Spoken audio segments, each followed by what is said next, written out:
It takes a lot of footwork to see money piles turn. My money piles turning cause my hustle is relentless. On the grind all day like I got a life sentence. I go hard in the paper mine. What you do for young? It takes a lot of footwork to see money piles turn. My money piles turning cause the hustle is relentless. On my grind all day like I got a life sentence. I go hard in the paint like my beans when they sick. Why these little niggas settle for some rings in the fit? They shoot 20. Who is MJ Bradford?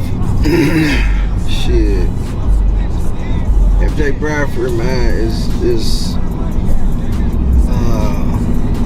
one of Las Vegas top barbers. MJ Bradford is kind of a man with a story, you know. Been through a lot, you know what I'm saying, and MJ Bradford is just today in it, you know what I'm saying, what it is today, what's going on today.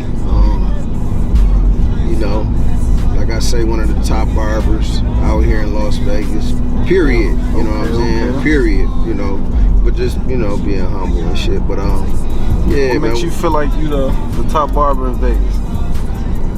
Well, shit, I mean, one of the top barbers in Vegas. Well, I mean, I feel like I'm one of the top barbers, period, because barbering, man, you know, down to the science of it, barbering is really the ability to fix like a fuck up, you know what I'm saying? Yeah. And the better the barber is, the more they can adjust to whatever situation is, you know what I'm saying, and make it make sense. So okay. I'm capable of that, man. I'm really on if I really feel like it, and it's really that type of situation, you know what I'm saying, I can really put damn near every single hair in place with what I'm trying to do, you know what I'm saying?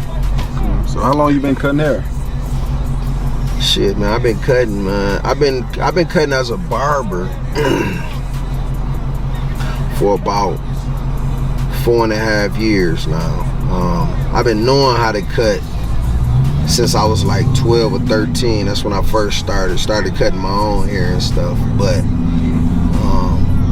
I never really cut anybody else's hair like for money or anything until 2015, which is about 4.5 years ago.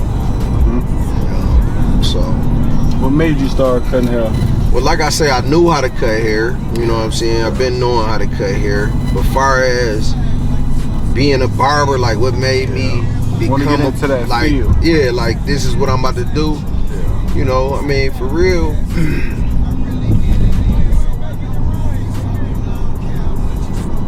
I mean, for real, it was like a barbering. This is my first like job, so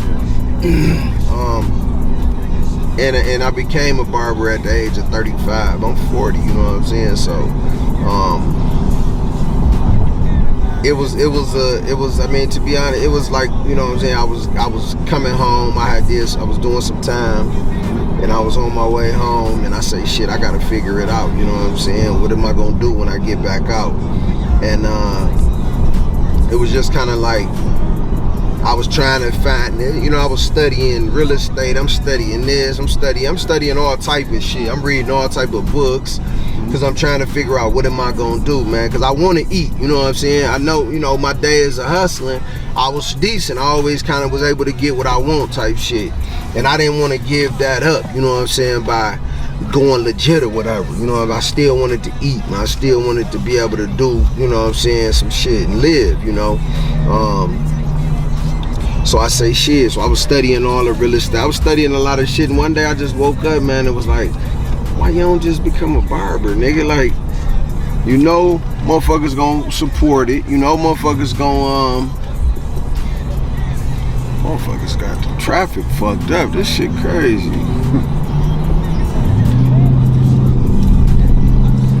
But yeah, I say no, you know, I woke up, I said, why you don't just become a barber, dog? You know, you fuck with people, you know, you're a people person, it's a cash game, you know what I'm saying? And you get, you know what I'm saying, long as you do it the right way, shit, you get to kind of be yourself. You ain't really got to play no roles or nothing. So I say, shit, if I'm an owner, if I'm like a, you know what I'm saying, a boss about the situation, then I get to do what I want. I get to run it, be my energy. I get to, you know what I'm saying, if I feel like, you know, so yeah, so I came home, man, and I shit. I think I told everybody, shit, I'm a barber, I'm cutting hair now. Facts. You say you did some time. How much time you do?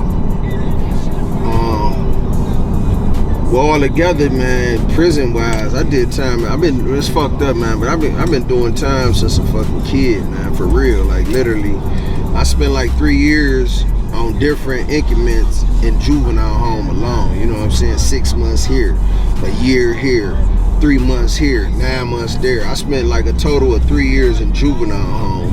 Then I spent a year in the county jail. And then prison-wise, I spent 12 years, man. I did 8 years from 2002 to 2010. I came home, I was gonna fuck with the barber in the end, man, but I fuck around and I got caught up in the hustle. So I told myself back, then I was like, okay, what I gotta do? All right, I gotta get out. I gotta hustle up on about 20 bands, you know what I'm saying? And I'm gonna get me a barber shop.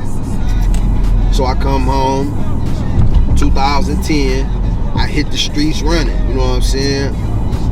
But I run it up so fucking fast that I'm like, man, shit, I can't stop now, you know what I'm saying? Like, this shit too good and too easy, you know what I'm saying?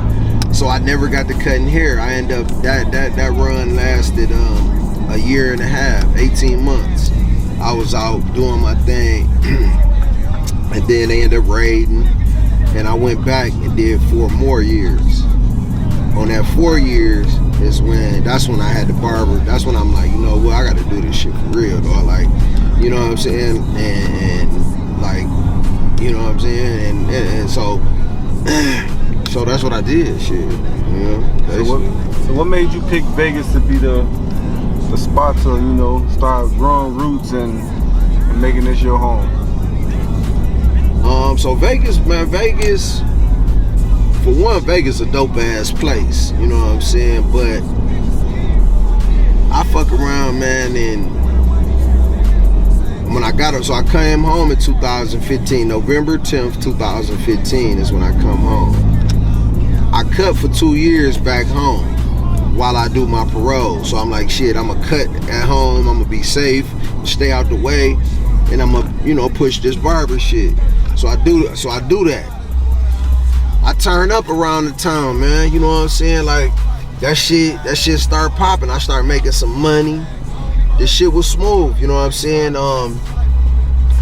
So the day I got off parole, I came out the next day, but I came out, on a celebration type off parole, because I had been in the system from the age of 14 to 37. I never been like out and off paperwork. Always been either in there or out and on probation and all that shit. So I finally made it off that shit. I finally, like, it's done, you know what I'm saying? And I ain't running, I ain't gotta hide. It's all the way over. So boom. So I treated myself. Actually, my homegirl, she treated me. And she was like, shit, you know what I'm saying? She had, actually that might have been the second time, because I came 2 times. Yeah, so I came the first time, yeah, she treated me. And it was my first vacation as an adult, you know what I'm saying? First vacation, first time getting on a flight and just going somewhere to chill. And when I got here, man, I fell in love with this shit. I'm like, damn, these the palm trees I've been watching on TV. You know what I'm saying? Like, this the sunshine, man. Every day waking up, it's sun beaming. You know what I'm saying? The palm trees, man. Just the everybody, it's just a different vibe, man, than where I come from. You know what I'm saying? So yeah, I'm like, man, I need to be out here, shit. This where it's at. And I had been cutting for 2 years around the crib, around my town. And where your town at? Just throw that in. No, Pontiac, Michigan, man. Pontiac, Michigan, aka Yak Town, man. Yeah, man. So I had been cutting for 2 years around there, and to be honest, man, like, just because the different areas, different prices be different, all type of shit. So back home, haircuts was like $20 for a grown man, $12 for a kid, you know what I'm saying? And and which is cool. I blessed the hood for like 2 years, man. I did my thing, man. But at some point I started thinking like, man, I need to start doing me. Like, nah, it's time. Like, I done blessed everybody and all that. That's cool, but nah, it's time to get me out of this shit, man. Cause I'm working hard, I'm grinding hard. I got it, basically. You know what I'm saying? It's like, okay, like damn, they fuck with me as a barber. Like, I'm really a barber. You know what I'm saying? I do this shit. So I fuck around and yeah, man, I packed that shit up, man. Told all my people, you know what I'm saying, that I was gonna be relocating out to Las Vegas, man, and do this shit and take it to another level. And you know what I'm saying, now I could really charge what I want to charge, because back home everybody your friends and your cousins and it's hard to tax them. It's hard to really get what you want out of them. So out here, starting from scratch, you don't know nobody, they don't know you. Bam, you can put your price on it. They want it or they don't, type of thing. And of course, once they get it, they're gonna realize, okay, yeah, it's well worth it. But so yeah, man, that's the thought I came on, man, and I packed that shit up over the next few weeks and loaded up the moving truck and shit. I was on my way to Las Vegas.